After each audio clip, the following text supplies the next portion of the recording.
to the This Lyric, That Truth podcast, episode 3, with my friend Christy. I've known you for many years. Our daughters are the same age and went to school together for a number of years.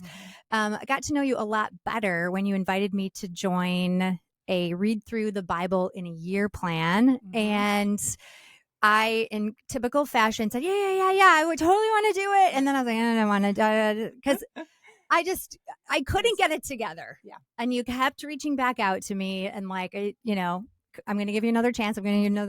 But I want to talk to you, first of all, about what inspired you to start reading through the Bible for yourself. Yeah. What inspired you to invite your friends and others into that same thing. And you have this amazing personality in that you hold people accountable. And that was the reason for my success that year, is because I had to check in every week and just with a check mark say, yes, I have completed the reading. And it was that made me successful in reading through the Bible. So how did your passion for reading through the Bible start? I heard about this. My sister-in-law had done it, and she was like, I'm reading the Bible chronologically, reading a Bible in a year. And I remember being like, isn't the Bible in chronological order from Genesis to Revelation? Like that's like I didn't really even understand what chronological meant and how different that was going to be, but it actually historically the way the Bible is laid out is how we read the Bible when we do this Bible in a year plan. So I was like, oh, okay, cool. And then she kind of just kept talking to me about it, and she's like, I listened to this recap also along with it, and then I had another friend that was doing it too, and I was like, I think they're doing the same thing. I don't know, I was just sort of like, my interest was piqued. I had read the Bible in a year in high school. My parents had challenged us to do it. And it was very much like a just get through the chapters, get it done. But I didn't have that piece of the recap, which is, I'm assuming you're going to talk about that too, but it's a corresponding podcast episode that's about 8 minutes long that the host, Tara Cobble, explains, sort of pulls it all together, what we read, and then also draws from a character trait of God that was seen in that day's reading. It made the Bible come alive for me in a way that was so different from just reading the Bible alone, both doing it chronologically and seeing it that way, and then also having the help of someone that helped to clear up all these questions that otherwise were left unanswered, unless you're doing it in community with some other commentator or expert or whatever. So I find Tara Cobble, whatever denomination you would say that you identify with, she will meet you where you're at. It's not aligned just with one thing. She has so much insight across the board and will make you think every single episode. That's what I really, that's a talent to be able to do that every single day. And she's so humble and so wise. And that podcast is called the Bible Recap. And it's available to anybody. Anybody can download it. It's totally free. And you can even start today and read through, just start where you are. But or you can join a group and start at the beginning of a year. Lots of people do that. Or sometimes people even join you just for the New Testament too. Correct. Yeah. Checking. How many years ago was that then that you did your first Bible recap? My first time I did it alone, and it was 4 years ago. I had to think that over for today. So this is my 4th time through the Bible. So I did it on my own the very first year. I loved it so much. And then just thinking about like, why did I invite then people to come along with me? And that is just the nature of what I do. If I love something, I tell all of my friends about it. Like I love a movie, I'm going to post about it. I love this product, I'm going to share it. I love connecting people with something that I love and something that I think that they'll love, or people to people. I love connecting all around. So when I fell in love with it, I think it was like September, and I thought, I am going to see who I can get to come along on this journey with me. I also am such a advocate for accountability. And so thinking that I could take my love for accountability and my success, I guess you'll say, in feeling like that is just a great component to doing what you want to do. And putting that along with creating these groups to read the Bible together, that just was something I was really excited about. And so I just kind of threw it out there on Instagram and said, who wants to do this with me? And people were willing to. So, one thing you told me one time that I think about all the time, how someone makes a passing comment just in the midst of a conversation and you come back to it all the time. You are a connector. You're not just with the Bible recap, but with other events that you host and people that you invite into your home and lunches that you have. And you say, I just threw it out there and I don't get, you said butthurt. I don't get butthurt if people don't respond and don't come. I put the invitation out there and you're like, and most of the time people come. People just show up. So you say, I'm going to do this Bible in a year, and people signed up to do it. Yeah. And if they don't, I figure this wasn't my thing for me. So I think we could all adopt that attitude. You know what? If people don't accept your invitation, it's not the thing for them. It doesn't have anything to do with you. Yeah. You're good. Do you remember about how many people said yes your second year through? Around 60.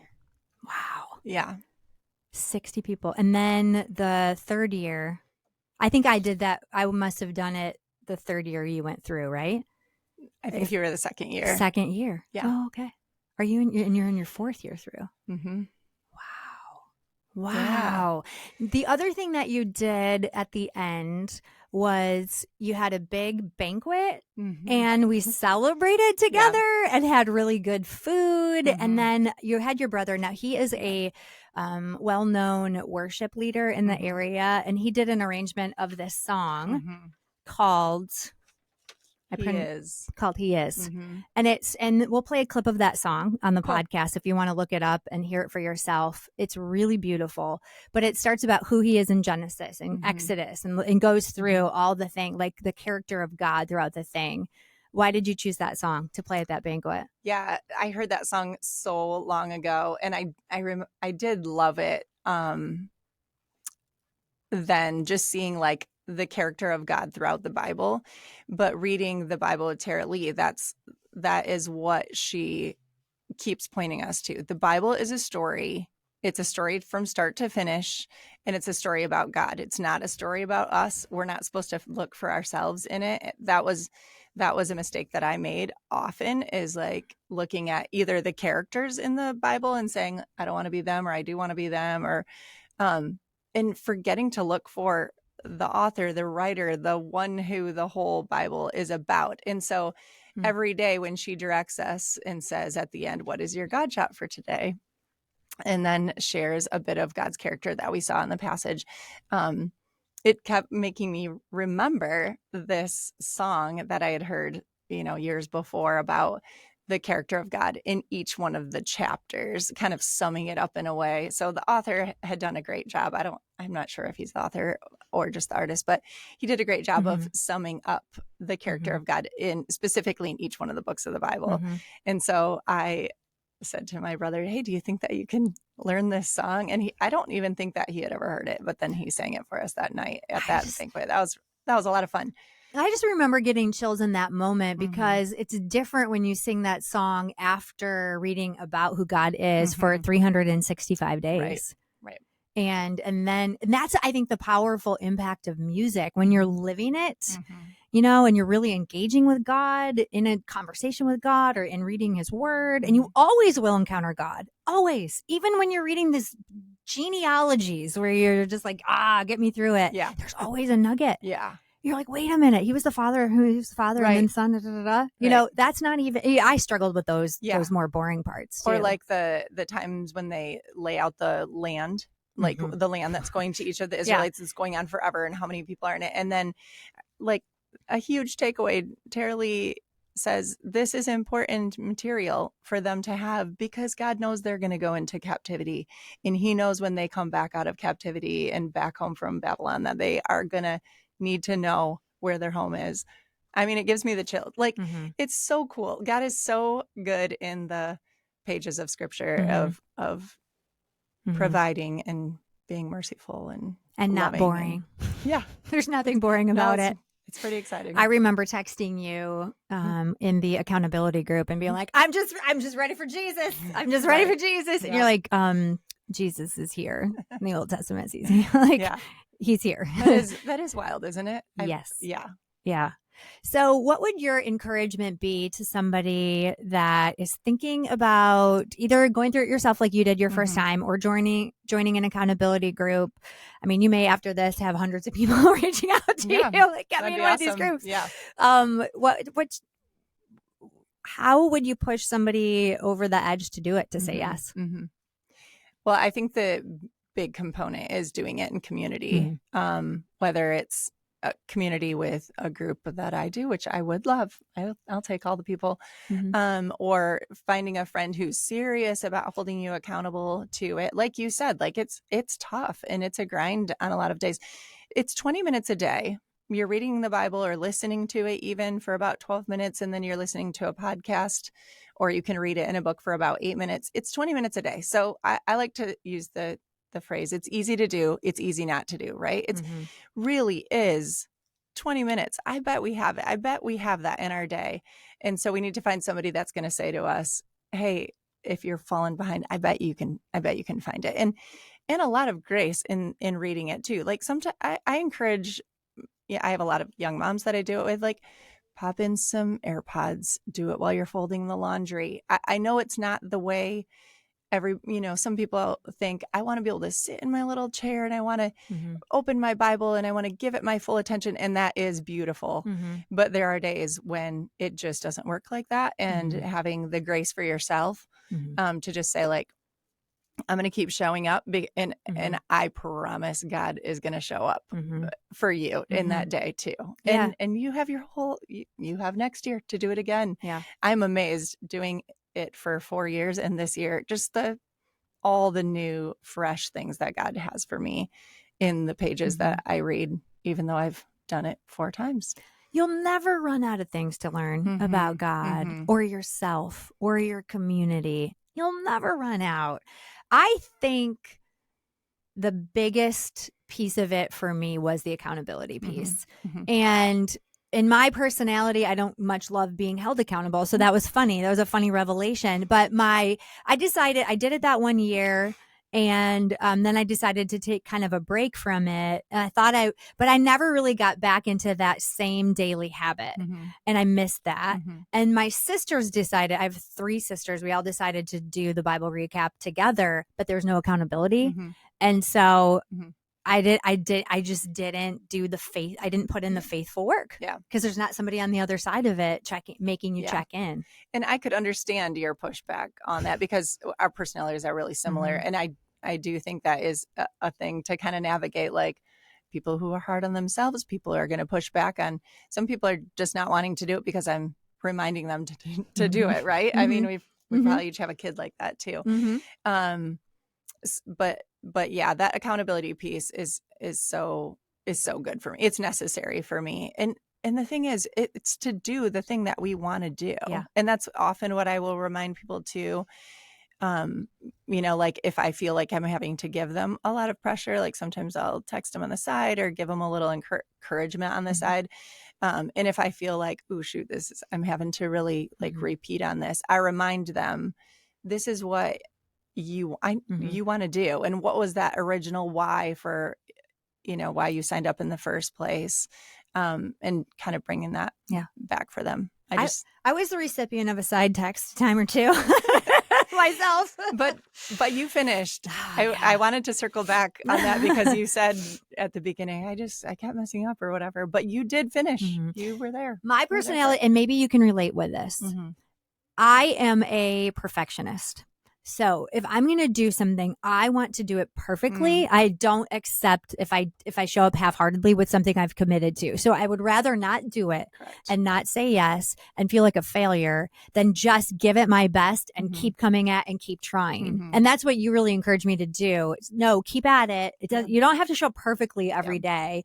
Or I remember you kind of let me off you can listen to it, and I did that for a while too. And I listened to the audio Bible. I find for me, I get the most out of it when I do sit and read the words. But if I can't do that day, then I got to let myself off the hook. Right. And like, it's okay. Because listening to it that day is a lot better than the alternative of not doing anything because you're not doing it the right way. So I was reading something today about prayer, and it's a basic book called How to Pray. And it said, when I'm praying about everything, even the little stuff, a lot of coincidences start happening in my life. But when I'm not praying, I'm not seeing the coincidences. And so it's the same thing with reading the Bible. You're just going to get something out of it every single day. So I appreciate that you have such a passion for that. And you did mention accountability. Now, I know this about you. Which I think this is just so fascinating. I've never heard of anyone who had this before. And I hope you're okay talking about it. You don't have to talk about specifics, but you have an accountability group about general things in your life, not just about reading the Bible. Right. And you pick just different things that you want to be held accountable for. And then you text in and check in. Yeah. I think that is so cool. Yeah.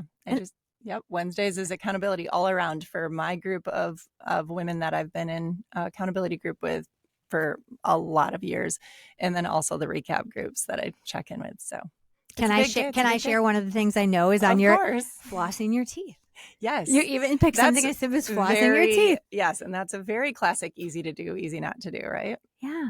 And that can translate into so many other areas of our life. Yeah. I love your passion for the word. I love that you keep at it. You're tenacious with it. Do you see yourself continuing the Bible recap for years to come? Yes.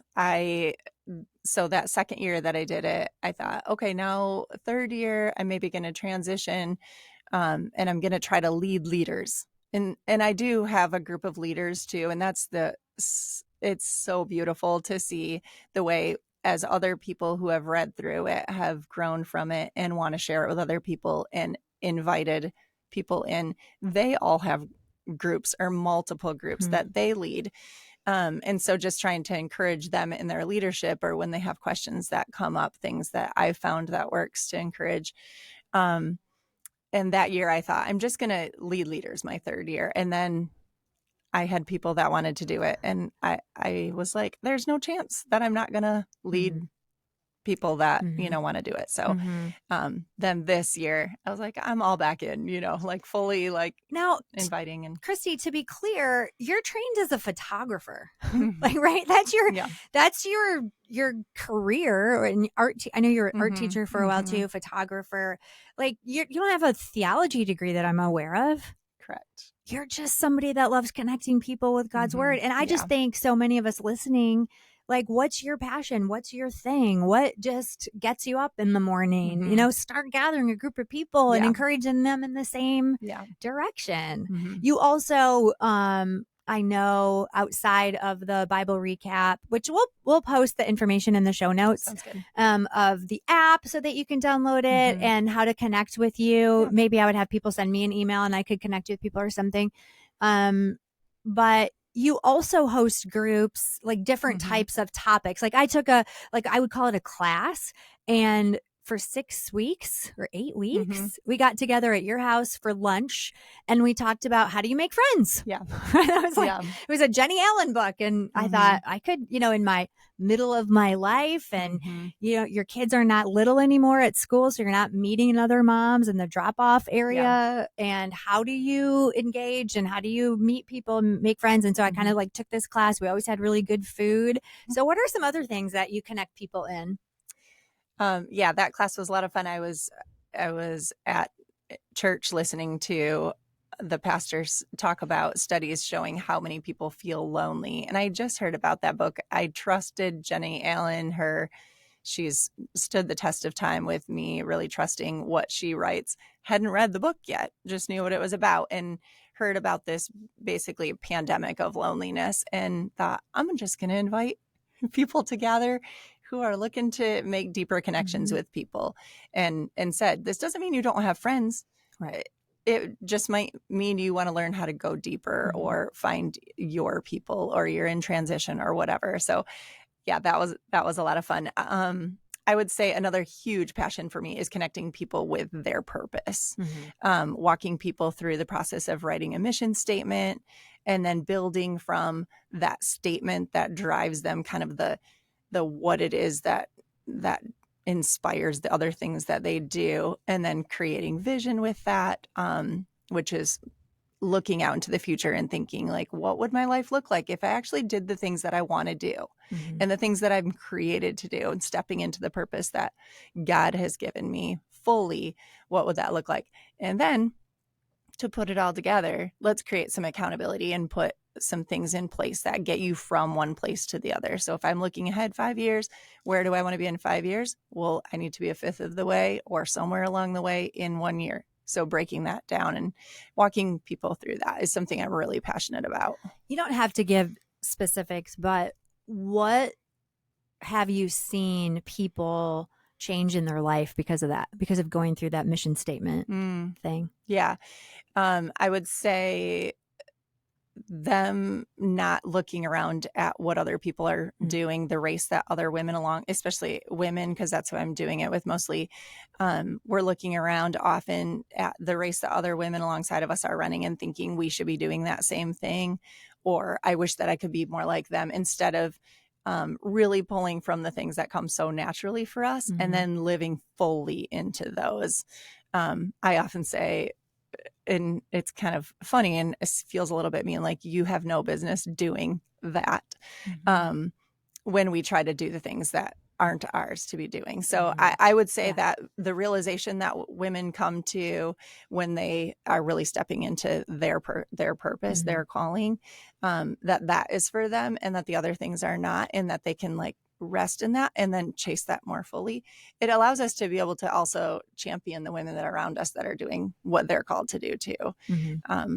So just validating their specific purpose and realizing that it's unique to them is really cool for me to see. And I think that's probably one of their, their biggest takeaway from that. We all have that deep down inside of us. I think we all have these swirling thoughts of, maybe I've missed it. Maybe I've missed my calling. Maybe everyone else is living it and I'm not. It's a comparison trap, but I love your message to other women. It's like, you haven't missed it. Sometimes you just need to sit and think about it.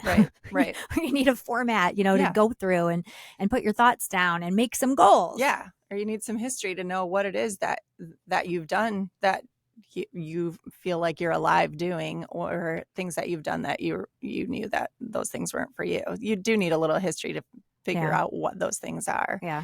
Yeah. It's a whole program. It's not just out of thin air and discover it. Yeah. So what do you want to leave everybody with? You have worked with so many women. You're a connector. You're an encourager. You're an accountability partner for so many people. You gently and lovingly push people. I mean, if you can do that for me, you can do that for anybody. Woo. What do you wish people knew? What do you wish women would realize in all of your work with women, and all of our stuff and our issues and our fears and even our resistance to maybe even getting into a Bible reading plan or something? What do you want people to know? Well, I feel like it is kind of a repeat of what I was just saying, just to know what your specific thing is. What is it that gives you life, that makes you come alive, and then realizing, I mean, if you're a believer, that is given to you from God with a purpose for you to bring to the world, and for you to step into that is what he's wanting for you. And just to really feel the freedom of living that out in a way that not only encourages yourself. Our mission statement always ends with "in myself and in others," but also you're bringing it to the world. thank you for agreeing to be on the podcast today. For sure. Thanks for inviting me. I know you landed really late last night, but you still made and that's another thing, Christy, is that you show up if you can. When you commit to something, you show up. Yeah. And I want to encourage that in you too, in the different things that you say yes to, the group, the accountability group, the book study at church, show up and make a commitment and be there when you can, And it could sound like to a listener, wow, she's doing a lot of things, but it really does boil down to a couple of things. My passion is helping other people find their purpose, but that's my mission statement is to live, inspire, and empower a life of purpose. And then out of that, the main component of that is finding my getting my fill from the one who created me, the one who knows exactly what I need on that daily bread from the Bible, from the Word.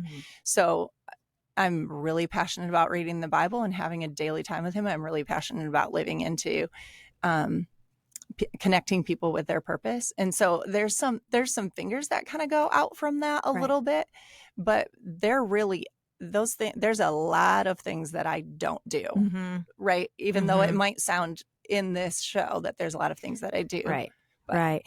And you confidently say no to things that you're not called to do. That's part of it too. Right. Right. It's part of discovering and being comfortable with, no, that's not right. That's not my calling. Well, sometimes I feel bad. You can feel bad about that. Like I'm saying no to really good things. I mean, sometimes when I say it out loud, I think, oh, I wonder how people, they're like, wow, you love Jesus and you still say no to that, or whatever. But yeah. Thanks for not saying no to this podcast. Yeah, for sure.